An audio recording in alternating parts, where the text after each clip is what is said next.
Hello guys, मैं हूं अवतार और मैं आपके लिए लेके आ गया हूं Excel complete course from day one till advance. इस कोर्स में हम सब कुछ सीखेंगे जिसकी जरूरत एक एमआईएस एग्जीक्यूटिव को पड़ती है अपनी रिपोर्टिंग करने के लिए। आप लोगों को पता ही है कि एक्सेल का स्कोप बहुत है और ये हर एक कंपनी में यूज किया जाता है और इसकी नॉलेज होना आज की डेट में बहुत जरूरी है। तो मैं आपके लिए लेके आ गया हूँ from beginning till advance we will learn in this course. कुछ भी नहीं छोड़ेंगे और अगर आपको कोई भी डाउट होता है तो आप मेरे को कमेंट सेक्शन में या फिर मेरे व्हाट्सएप पर या फिर मेरे ईमेल आईडी पर कमेंट करके पूछ सकते हैं। मैं उसका रिप्लाई दूंगा आपको। तो हम शुरू करते हैं। एक्सेल कैसे स्टार्ट करेंगे? विंडो आर में जाएंगे, रन कमांड चलाएंगे और इसमें एक्सेल लिखेंगे, EXEL। अगर कोई भी विंडो है, अगर उसमें कंप्यूटर में एक्सेल इंस्टॉल्ड है तो रन कमांड में एक्सेल लिखने से आपके पास एक्सेल ओपन हो जाएगा। अब बात आती है एक्सेल है क्या। तो हम सबसे पहले देख लेते हैं। एक्सेल एक स्प्रेडशीट प्रोग्राम है और एक एक माइक्रोसॉफ्ट ऑफिस का पार्ट है। माइक्रोसॉफ्ट ऑफिस ने हमें एक्सेल बना करके दिया है। अब आप बोलेंगे स्प्रेडशीट प्रोग्राम क्या है? स्प्रेडशीट प्रोग्राम, हम स्प्रेडशीट उसे कंसिडर करते हैं जिसके अंदर हमारे पास रो एंड कॉलम्स बने हुए होते हैं ऑलरेडी। हम और उसके अंदर हम अपने डेटा को डिस्प्ले कर सकते हैं, डेटा को चेंज कर सकते हैं या फिर डेटा को रख सकते हैं। तो वही डेफिनेशन मैंने यहाँ पर लिखी हुई है। हमारे पास अदर पार्ट भी है माइक्रोसॉफ्ट एक्स, हमारा माइक्रोसॉफ्ट ऑफिस है, उसके अदर पार्ट भी हमारे पास हैं। जैसे वर्ड एक उसका पार्ट है जो डॉक्यूमेंट के लिए यूज होता है। एक्सेल मैं अभी आपको बताने वाला हूँ किसके लिए यूज होगा। माइक्रोसॉफ्ट पावर पॉइंट, इसका यूज हम प्रेजेंटेशन बनाने के लिए करते हैं। अगर आपको कोई कहा जाता है कि आपको इस टॉपिक के बारे में डिफाइन करना है तो आप पावर पॉइंट में जाकर के प्रेजेंटेशन बनाएंगे और सामने वाले को प्रेजेंट करेंगे। आपने मूवीज में देखा होगा इसके बारे में। जैसे कोई डिस्प्ले चलती रहती है और कोई भी पर्सन उसके बारे में डिफाइन करता है। सेम आउटलुक होता है, ये हमारा मेल हैंडलिंग के लिए यूज होता है और एक्सेस एक डेटाबेस है। ये अदर पार्ट है जो माइक्रोसॉफ्ट ऑफिस ने हमें दिए हैं, बट नाउ हम फोकस किस पे करने वाले हैं? हम माइक्रोसॉफ्ट एक्सेल पे फोकस करने वाले हैं। माइक्रोसॉफ्ट एक्सेल का यूज कहाँ होता है उसको देख लेते हैं। देखो, माइक्रोसॉफ्ट एक्सेल का यूज हम मेनली तीन जगहों पे करते हैं, तीन चीजों के लिए करते हैं। डेटा को एनालाइज करने के लिए या फिर कैलकुलेट करने के लिए कह सकते हैं आप। फॉर एग्जाम्पल, अगर आपको एक सैलरी बनानी है तो किसकी कितनी सैलरी बननी है, आपके पास में 10,000 एम्प्लॉय हैं आपकी कंपनी में और किसी ने 2 दिन छुट्टी करी है, किसी ने 4 दिन छुट्टी करी है। तो उसके लिए आपको एक रिपोर्ट बना के देनी है कि किस व्यक्ति को मेरे को कितनी सैलरी देनी है। तो आप इसके अंदर अपनी कैलकुलेशन इजिली कर सकते हैं इंस्टेड ऑफ यूजिंग कैलकुलेटर। क्योंकि कैलकुलेटर पे वो कैलकुलेट करना थोड़ा सा मुश्किल होगा आप लोगों के लिए। तो इसमें हमारे पास फंक्शंस होते हैं डिफरेंट टाइप के, जिसके मदद से हम अपने कैलकुलेशन को इजी बनाते हैं और ये एक्सेल की बैकबोन होती है। जिसको फंक्शंस बहुत अच्छे तरीके से आते हैं वो एक्सेल में कोई भी टास्क परफॉर्म कर सकता है इजीली। तो हम आपको इसमें complete A to Z functions जो भी होते हैं एक्सेल के अंदर, उनका यूज किस तरीके से करते हैं और किस लिए करते हैं, वो सारी जानकारी हम आपको इस कोर्स में देने वाले हैं। तो वीडियो के साथ बने रहिए। ये हमारे पास में डेटा स्टोरेज करने के लिए इसका दूसरा यूज होता है, डेटा को स्टोर करने के लिए। फर्स्ट यूज है कैलकुलेट करने के लिए, दूसरा यूज है डेटा को स्टोर करने के लिए। फॉर एग्जाम्पल, आप अपने यहाँ पर जितने भी एम्प्लॉयज हैं उनकी डिटेल को मेंटेन करना चाहते हैं, तो आप इंस्टेड ऑफ यूजिंग वर्ड या फिर किसी अनदर सॉफ्टवेयर को यूज करने से अच्छा है कि आप उसको एक्सेल में मेंटेन करके रखिए कि उसका नाम क्या है, उसका एम्प्लॉय आईडी क्या है, उसका एड्रेस क्या है, तो आप इजिली इसके अंदर रख सकते हैं। डेटा को स्टोर करने के लिए भी हम एक्सेल का यूज करते हैं। इसके बाद में डेटा को रिप्रेजेंट करने के लिए भी हम एक्सेल का यूज करते हैं। फॉर एग्जांपल, आपने सैलरी बना ली, अब आप दिखाना चाहते हैं कि किस डिपार्टमेंट को कितनी सैलरी आप दे रहे हैं, मतलब कितना बजट किस डिपार्टमेंट के लिए जा रहा है।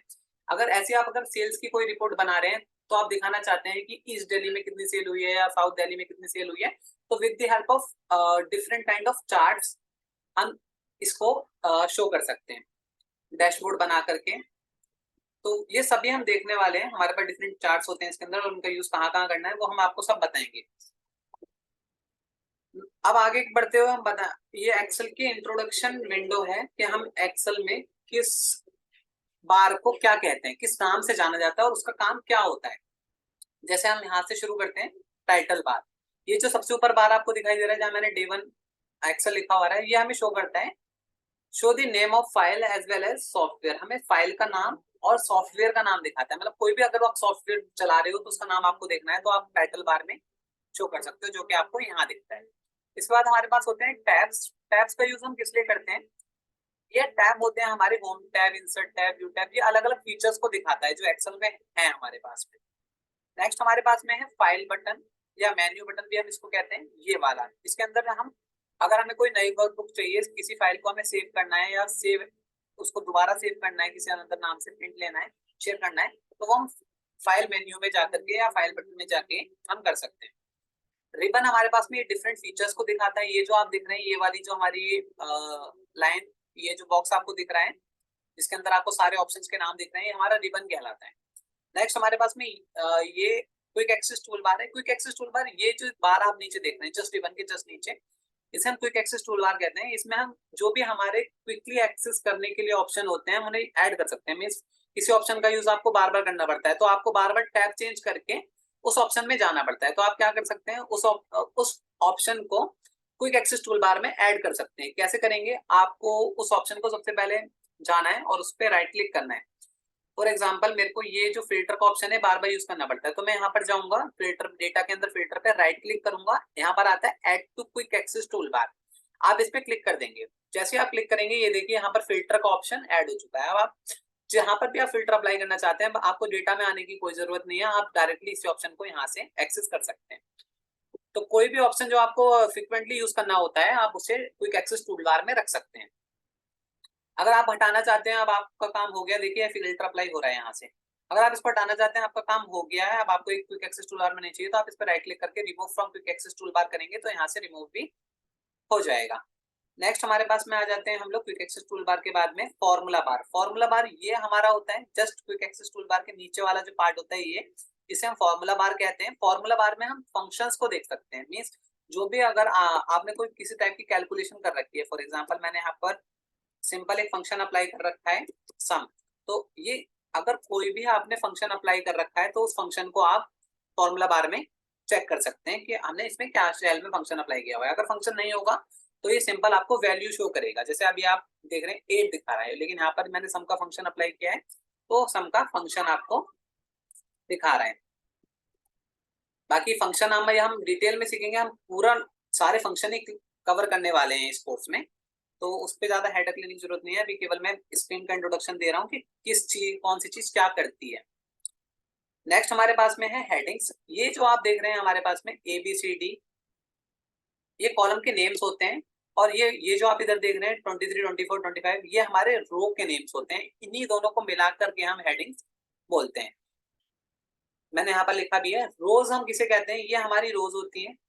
ये जो होती है हमारी रोज होती हैं, और ये जो होते हैं ये हमारे कॉलम्स होते हैं। तो हमारे पास कितनी रोज होती हैं? हमारे पास 10,48,576 रोज होती हैं एक शीट के अंदर। आप देखने के लिए क्या कर सकते हैं? आप देखने के लिए कंट्रोल के साथ डाउन दबाएंगे, मतलब आप यहाँ पर हमारे पास कीबोर्ड में से प्रेस करेंगे CTRL प्लस में डाउन एरो दबाएंगे, तो आप डायरेक्टली लास्ट रो पे पहुंच जाएंगे। जैसे मैंने कंट्रोल के साथ यहाँ से डाउन एरो दबाया, तो आप देखो ये जो लास्ट रो है, इसका नंबर आप देख पा रहे होंगे यहाँ पर 10,48,576। मीन्स मैं इसके अंदर 10,48,576 रिकॉर्ड एक शीट के अंदर रख सकता हूँ। इसीलिए हम इसका यूज डेटा स्टोरेज के लिए करते हैं। नेक्स्ट हमारे पास में कॉलम है। कॉलम का अगर बताना चाहूँ तो देखो यहाँ पर ABCD से शुरू होता है, इसके बाद में ये Z तक जाएगा, फिर Z के बाद फिर से AAABAC देख पा रहे हैं आप, ये देखिए Z के बाद AAACABAD, ऐसे करके ये चलता जाएगा। आप अगर एरो से जाएंगे तो ये टाइम लग सकता है आपको लास्ट कॉलम पे पहुंचने के लिए। इसलिए आप क्या करेंगे, आप यहाँ पर कंट्रोल के साथ में लेफ्ट एरो का बटन दबाएंगे। लेफ्ट एरो कीबोर्ड में से कंट्रोल के साथ में दबाना है, तो आप लास्ट कॉलम पे पहुंच जाएंगे, जिसका नाम आप यहाँ देख पा रहे हैं XFD। लास्ट कॉलम का नेम है हमारा XFD। और अगर काउंट की बात करें तो ये हमारा होते हैं 16,384। मैंने यहाँ पर लिखा हुआ है 16,384। और अगर अल्फाबेटिक नेम की बात करें तो वो होता है XFD। इसको भी आप चेंज कर सकते हैं। आप देख सकते हैं कि ये अगर आप ABCD को 1 2 3 में चेंज करना चाहते हैं तो इसका भी तरीका है हमारे पास में। हम ऑप्शंस में जाएंगे, फाइल मेन्यू में जाने के बाद यहाँ पर एक ऑप्शन आता है एडवांस के अंदर R1C1 रेफरेंस स्टाइल। अगर आप यहाँ जाएंगे, sorry not in advance, in formula R1C1 reference style आपको क्लिक करना है। जैसे आप ओके क्लिक करेंगे तो यहाँ पर आप देख रहे हैं कि ये जो ABCD थे 1 2 3 में कन्वर्ट हो चुके हैं यहाँ पर इसके नेम्स। इसके बाद हम अगर कंट्रोल के साथ left button right button press करेंगे तो यहाँ पर आप देखेंगे 16,384।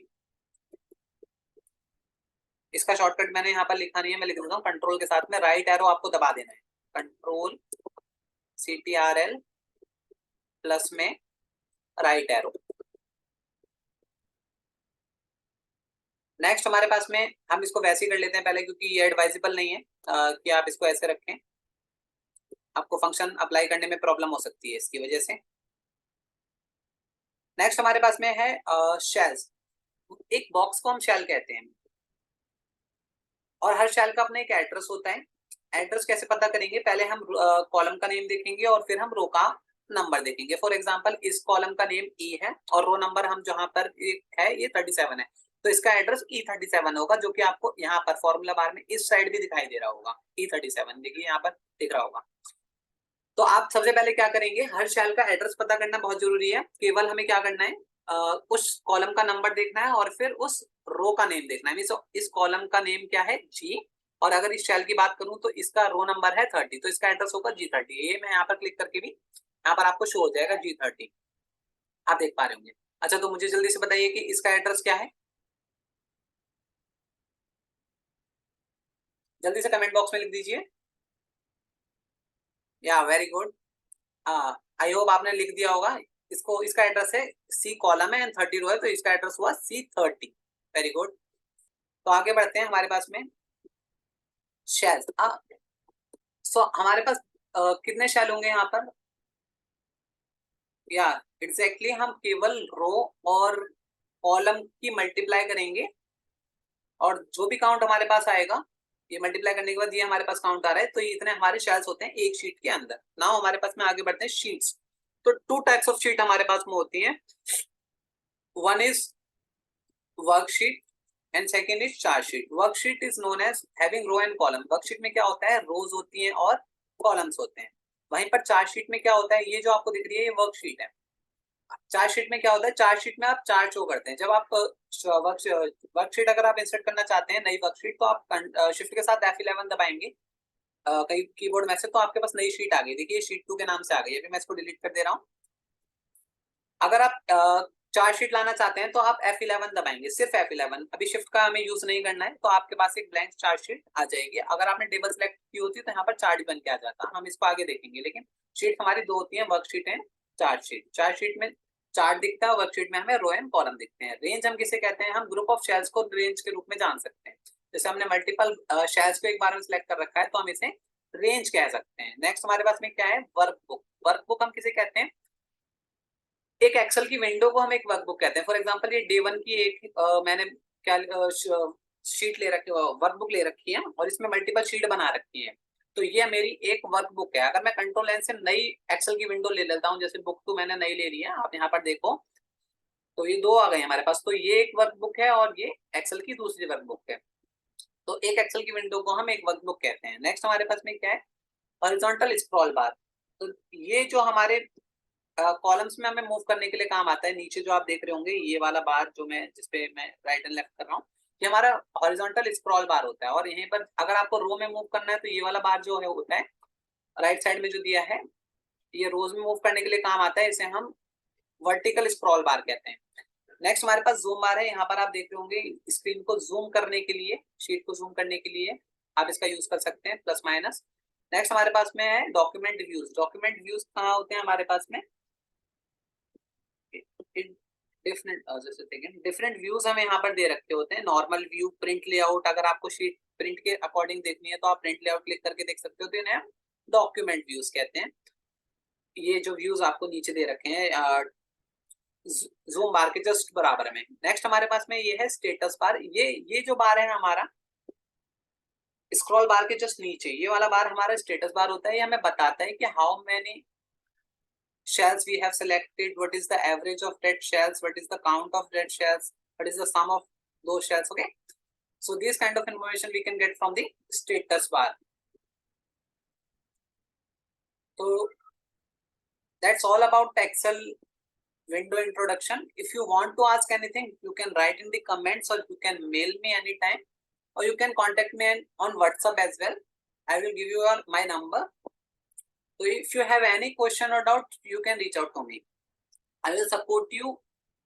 Just learn all the things from this tutorial. Okay. Bye bye. We'll see you in next video.